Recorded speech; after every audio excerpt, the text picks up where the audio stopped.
Maloba, quand on sait jamais nada, femme mariée, mère de 2 enfants, mais divorcée, bah ma copine, il y a un son nous s'abonner à PF Bonheur TV, s'abonner cette fois-ci parce que oui bien qu'on a moi si son on le c'est que ma ramba bien go banda. Maloba na sukati no ba ne banteli pour aux en retardé.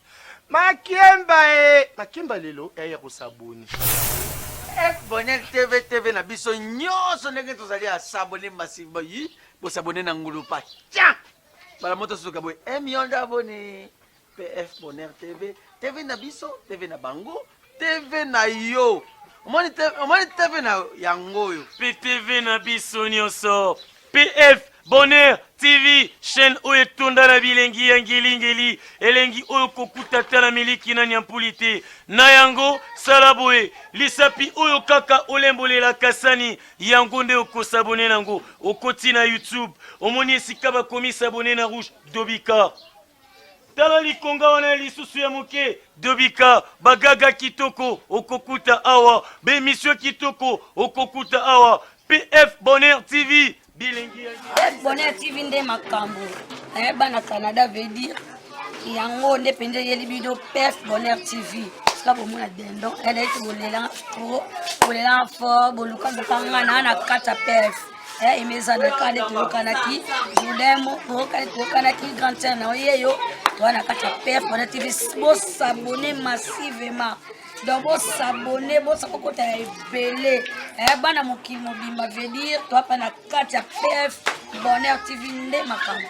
Monde entier, mokili mobimba batata ba mama, surtout bino bato na Canada balobi chaîne ya solonde yango yo PF Bonheur TV. Balobi biso baso to s'abonner massivement.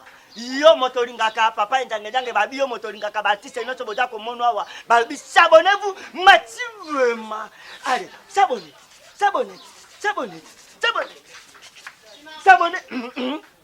Voilà, babi na PF Bonheur TV makambo kitoko ezali bagage ba filme boko kamata yango boko sepere. Bonjour, bonsoir à tous les abonnés de PF Bonheur TV. C'est toujours un grand plaisir pour moi de retrouver Bino Soussou dans Katanda. Alors, les lots, nous avons une anecdote, il y a une aventure à Kinshasa et Ségissengo que j'ai vécu moi-même à Kinshasa. Kinshasa, ils ont la surprise et belle.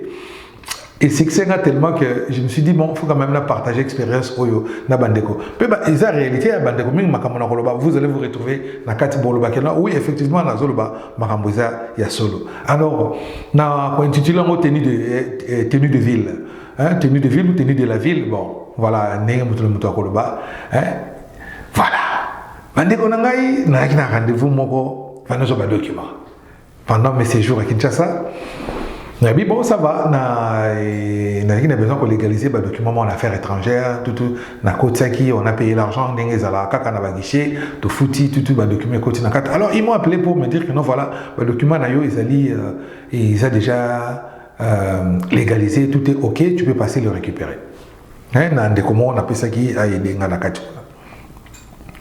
Alors, Nabimi Nandaku, oui, c'était pendant l'été, donc on a une chemise noire, il y a moulaï, na lataki, na ketch, na jean, mais na lataki, au lieu que le jean, il y a discourette, il y a ukata kata, na lataki, na jean, na ketch, donc na kenangai, na comme les beaux affaires étrangères.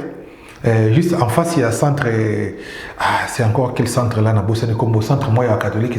Ils sont en face à affaires étrangères. Activité qui ça la rappelle même activité politique. Tout le monde centre moi j'oublie les noms. Mais place alors, na commis en face na yango na telemi wana na bengi collègue na bengi muninga wana FCNA bien voilà tellement place wana na zoya comme ça na zoya tokuta. Parce que je ne voulais pas kokota na kati na ke na bureau na bango affaires étrangères ça quand même je voulais pas kokota na kati na thème na libanda. Télé a 15-20 minutes après oui moninga yi parce que excusez-moi na ina mo sale belé na boss na tout va yi wana pesi ngambota bon séjour na kini ndeza la kaka to seki wana to bon excusez, c'est bon ça va tokota kasi na kati na zolo mekana ngami mon cher ngana kokota peut-être tokota la biso. Du nouveau en RDC. Impact Sécurité et Services votre agence de sécurité et de gardiennage professionnel. Impact Sécurité et Services vous offre le service de sécurité et gardiennage industriel, commercial et privé, le service de nettoyage, le placement des personnels et des formations. Nous sommes situés dans la commune de Kinshasa, au numéro 193, sur l'avenue Dodoma, croisement des Huileries, au deuxième niveau de l'immeuble Lumengo, local 204 Kimia. Veuillez nous contacter au numéro plus 243 89 58 83 912 084 60 86 689. Impact Sécurité et Services, l'expérience de la sécurité canadienne en RDC. Avec nous, vous avez le meilleur service à la clientèle. Bonjour, Impact Sécurité et Services. Comment puis-je vous aider?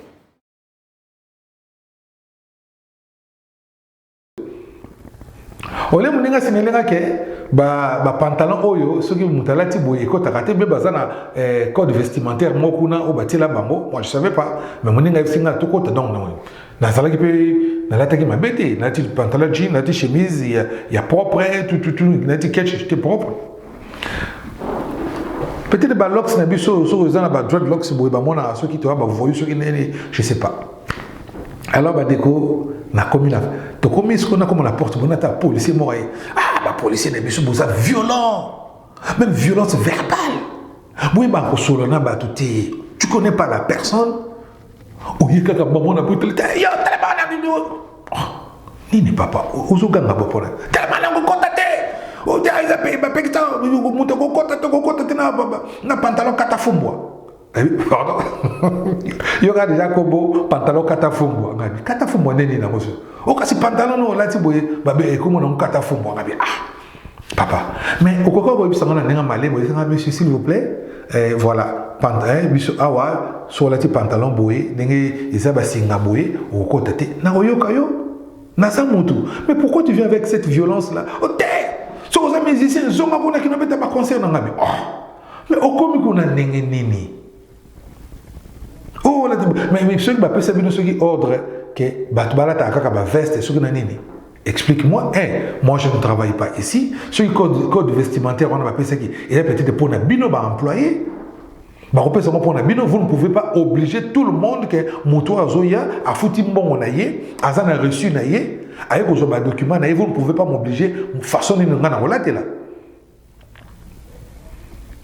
Alors je ne voulais pas discuter moi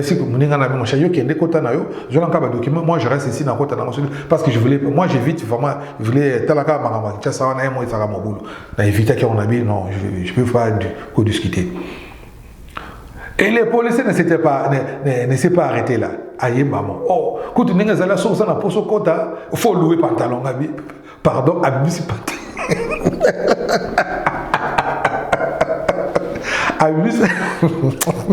Amuse pantalon, tala pantalon gaillard sali.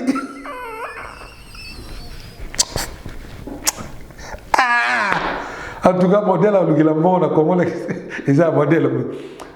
Donc, ba policier bazana ba louer ça ba pantalon. So il na pantalon ko tagaté. Donc au pesi ba bon so qui ba c'est non so qui bon nga ba c'est nga na pe bon so qui entre 5 ou 10 dollars comme ça. 5 000 francs je me souviens plus là. Mais c'est nga bon. Oh, aux yeux pantalon, oh, au tiers, mais ce n'est papa. Tu me vois vraiment dans un pantalon, na yowana, na éviter ce qui est où tu vois, na éviter ce qui combien de personnes, bah là, tiens, on a été zawana, na zwango, na tiens, na latin, monte mes sous. En tout cas, t'as la niveau. Donc, bazawana, bazana ba maputa, bazana ba maputa. Ou ba le sakaba maman n'était pas maputa on so ba so na magasin so ba zo ka basi na ba on ndako pe maputa ngo ba sokola ka ngote eza propreté na affaire étrangère bandeko o makamona zo ba bandeko mingi ba yebi makambo oyo c'est papa pena donc yo zo louer nga pantalon monsieur hein monsieur l'agent o le nga pantalon tu me vois vraiment que nga la jupe na bon on a pesio na jupe pantalon na la tiamo na ko bima soki makwanza na ko soki pesa na ba nienzo na yebite do na tonga na nzoto papa tayo mo sont sérieux là oh kokota te na bino kokota pete parce que na ko la te loko te. Et puis c'est tellement kanda mais puis c'est na ko seka pour ça ko seka na tali kaka boye.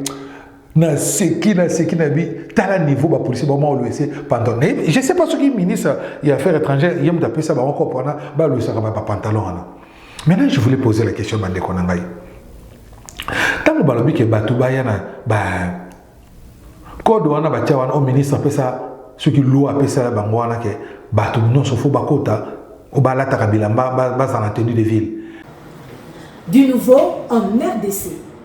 Impact Sécurité et Services, votre agence de sécurité et de gardiennage professionnel. Impact Sécurité et Services vous offre le service de sécurité et gardiennage industriel, commercial et privé, le service de nettoyage, le placement des personnels et des formations. Nous sommes situés dans la commune de Kinshasa, au numéro 193, sur l'avenue Dodoma, croisement des Huileries, au deuxième niveau de l'immeuble Lumengo, local 204 Kimia. Veuillez nous contacter au numéro plus 243 89 58 83 912 084 60 86 689. Impact Sécurité et Services, l'expérience de la sécurité canadienne en RDC. Avec nous, vous avez le meilleur service à la clientèle. Bonjour, Impact Sécurité et Services. Comment puis-je vous aider?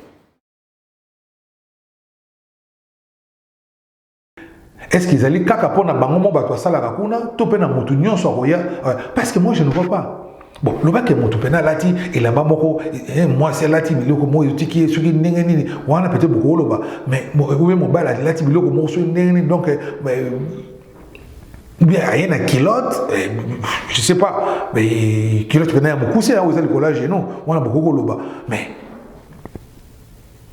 pantalon jean ata eza basenga ba mais ebombi nzoto moto na mona ka moté que non et quoi déranger moto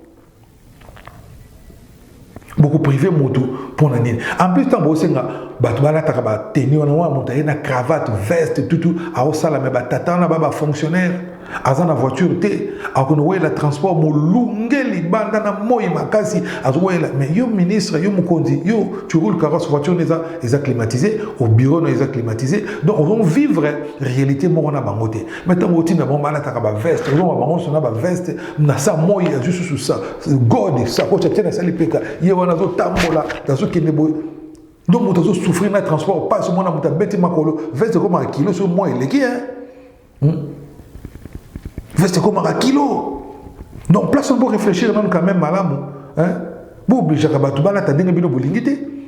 Et ça va oui, là t'as correctement, mais mon talent t'as dit, vous obligez à monter battre la cravate, ma chenille, quand pour baser dans le bureau. Non. Non. Il y a un mode moto au sol qui monte à la maïle. On a besoin d'un bateau dans moto, de savoir faire un moto. On a besoin de là-bas, parce que si on juge moto en fonction et là-bas, alors même si on va détourner en Congo, ça a veste, une cravate, une veste qui tourne, il roule carrosse, voiture climatisée, bureau climatisé, mais c'est eux les voleurs. Ah oui, on a besoin de détourner un bongo. Et ça, on monte à l'oxyté. Et on monte à l'oxyté. Donc, on a une affaire étrangère. Non, je me souviens que vous avez des documents sur un hôtel de ville. Ah, maman, nous avons tant à benga na ibse na bimaki na ngapu ya benga na nzela mususu benga na ko le ko so ba document na za libanda na komi boye na zaki na kilote mwana lata mwana ko tezate na bengi na ibse na ngana na kilote mwana ko takona o bina na ba kilote na bina bolinga ko bina bo suboti poto ngota mo kana ba kilote pona na bimaki yum to benga na nzela donc na ye ko ngana tika ka biro na ngati na ko bimate tutu na ko piso ba document na mama so ya na hotel talika yo ngana ke na mona ye moko ye wana loko ya zongi jala aya ko pesa ba document mais ba document mankaki lobi na ona zongi na natiko normal na ti pantalon tout chemise bien mon coton na bien le fona coton na kati na bureau na ina ko mona na bureau bande ko na koti pe na mona hôtel de ville à Kalawana na koti tina kina sima wana congolais le ko bureau naketa na bureau ta na komi bo bureau na tuni maman bo bureau na kuna ta na komi na bureau bo donc bureau mero za ogangela ngake no bureau nanga na kotika bureau nanga te pona bima libana ko donc écoute salle moko tala bato na kati donc mutu motata moi mesa ba kola donc j'ai compris pourquoi le nako bima parce que sur bimi donc qui part à la chasse perd sa place. Et le ballon petit Fali qui place à la place. Ah, petit Fali. Donc, dans ce moment, sur le télémio, des places, on a monté sur aujourd'hui. Moi, bisika mo bakanga do balo ko ba sardine place ngo ngabdo na sa moto ngabdo biro mero za ogangela nga rotombo kelanga ke no biro bino moyaka na ba kilote biro mo de yango. Bon, ils ont bureau ba konzina biso botala quand même botcha quand même ba fonctionnaire ba bureau na ba mbaza na ba espace bien place à travailler bien et ba sala musala ba pona ba condition na tala ba mulunge na kati za climatisé ba dossier empilé donc vraiment ce qui moto nous sommes les équipes ba donner ce qui est bon informatiser ba système il y a fonction publique bon informatiser tout pour que l'archive est là. Que beaucoup de gens 1800 mais mon moment on a parce qu'ils ont bien protégé dans l'archive. Voilà, merci beaucoup. Donc les amis, moi anecdote na kutana na Kinshasa donc était kinga prochaine personne à Kinshasa na renouveau na lata kila fois donc veste et tout na koti na yebo atana na nini na lox na ba hôtel ka na lati na koti na lembe na bimi na kei. Merci beaucoup. Alors si c'est la première fois, n'hésitez pas à abonnez-vous dans notre chaîne PF Bonheur TV et activez toujours la cloche de notification pour ne rien manquer. Merci, je vous aime et à la prochaine. Au revoir. Du nouveau en RDC. Impact Sécurité et Services, votre agence de sécurité et de gardiennage professionnel. Impact Sécurité et Services vous offre le service de sécurité et gardiennage industriel, commercial et privé, le service de nettoyage, le placement des personnels et des formations. Nous sommes situés dans la commune de Kinshasa, au numéro 193, sur l'avenue Dodoma, croisement des Huileries, au deuxième niveau de l'immeuble Lumengo, local 204, Kimia. Veuillez nous contacter au numéro plus 243 89 58 83 912 084 60 86 689. Impact Sécurité et Services, l'expérience de la sécurité canadienne en RDC. Avec nous, vous avez le meilleur service à la clientèle. Bonjour, Impact Sécurité et Services. Comment puis-je vous aider?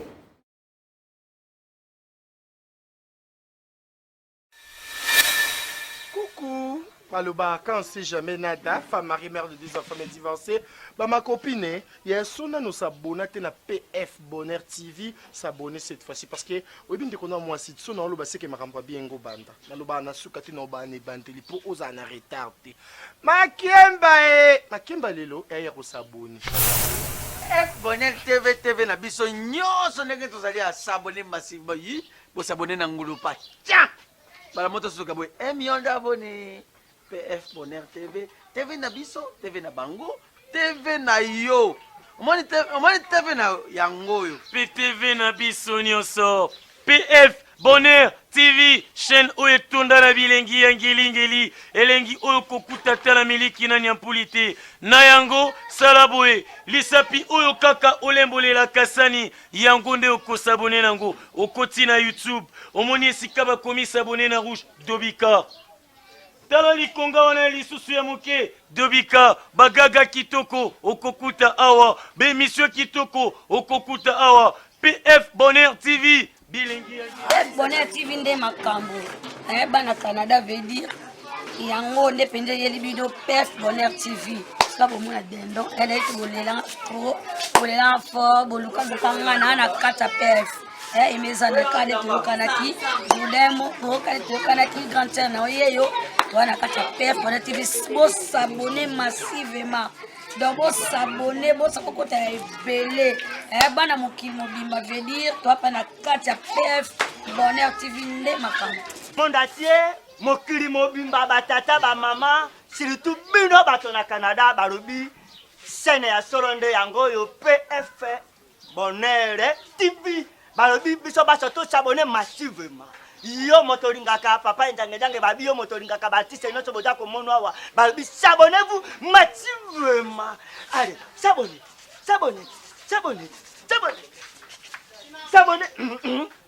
Voilà, balobi na PF Bonheur TV makambo ya kitoko ezali bagage bafilme bokokamata yango bokosepere.